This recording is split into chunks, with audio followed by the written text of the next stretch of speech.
मतदानाचा महोत्सव सुरू झालेला आहे। सर्वांनी मतदान करायचं। राष्ट्राला, देशाला मजबूत करण्यासाठी मतदानाला बाहेर पडायचं।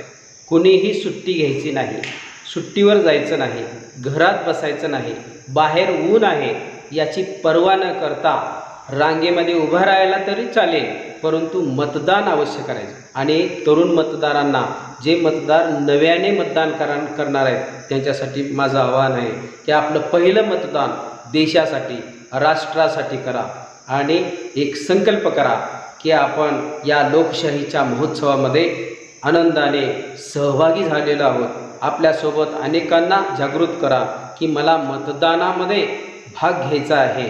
आणि नोटाला मतदान करणाऱ्यांसाठी एक छोटीशी कळकळीची विनंती की बाबांनो, नोटाला मतदान करू नका, कुणालाही मतदान करा, कोणत्याही उमेदवाराला मतदान करा।